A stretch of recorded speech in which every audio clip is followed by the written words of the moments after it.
guys, so today I'm going to be putting a 41 tooth rear sprocket and 17 tooth front sprocket onto my other Xpect. I just want to see how it feels, see how bad the acceleration is affected. Just want to see if it makes it a lot more comfortable at higher speeds.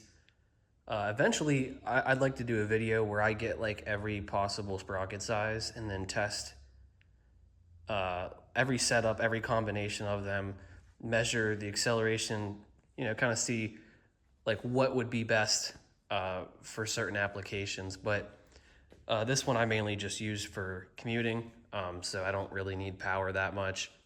So yeah, let's get the sprockets on and we'll see how it feels. And just for those of you curious, I'm just running the JT sprockets. I'll have a link in the description for both of these, so if you want to pick them up, you can. Now, they don't come with any hardware, just letting you know, so you need to make sure you don't lose or break the hardware that's already on the bike. Anyway, we'll get this sprocket taken off.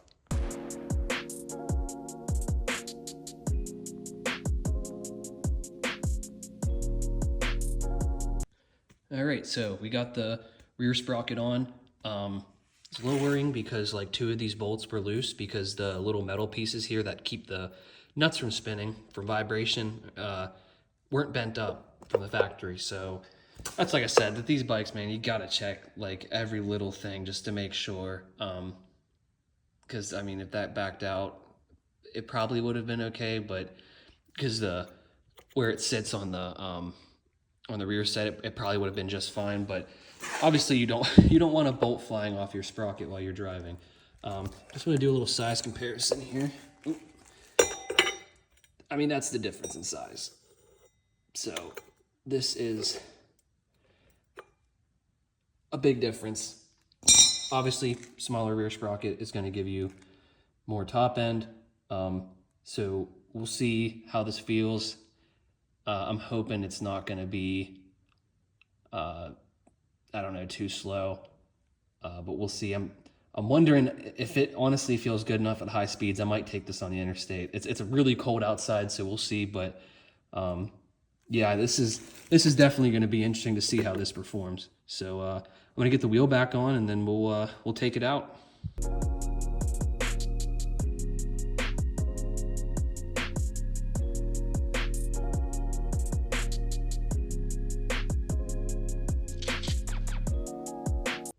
All right, it's back together. I got the 17 tooth sprocket in the front.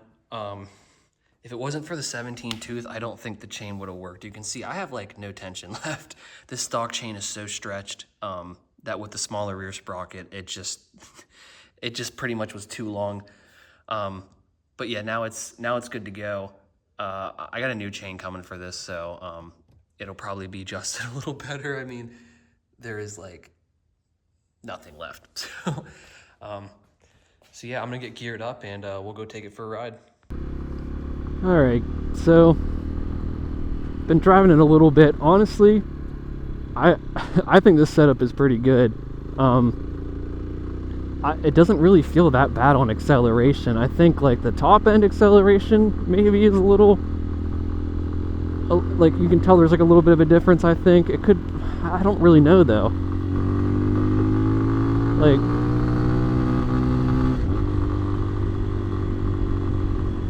I mean, 40 miles per hour in third gear at like, I think, what was that, 8,000 RPM? That's pretty good.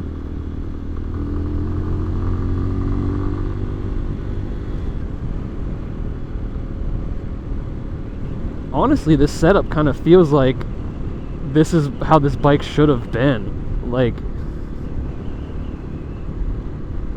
I mean, I don't know, it's accelerating way better than I thought it would. I mean, I'm sure, it's not as good as it was. Man, these mirrors are messed up. But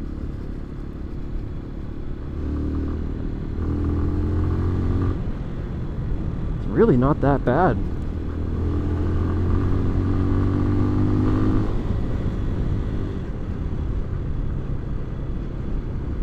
Like right here, okay, I can kind of tell, like I'm full throttle, and it's really not doing. Yeah, I mean, so you can kind of tell, but the mount, like, it's so much more comfortable. It's sitting at a far more comfortable RPM. I picked the coldest and windiest day to do this, but whatever day I can get off to film videos, I'll take whatever weather I can.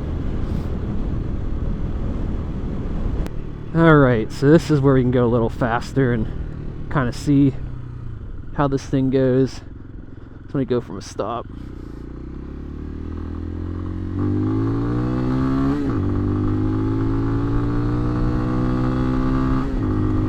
Yeah, I mean, the acceleration's definitely down, but I mean, 50 miles per hour in 4th gear cruising, that's a big difference.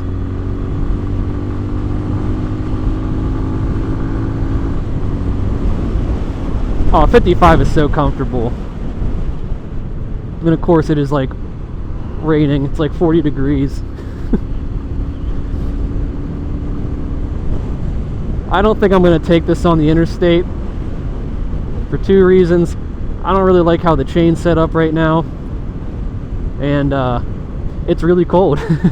So I'm just going to stick to roads like this, and yeah, it's the hills that really get you. I mean, honestly, if you're on flat ground, you're fine. I mean, if you live somewhere where there's really no hills and it's just kind of all flat, this is going to be perfect. Of course, if you live in an area like I live, where it's all,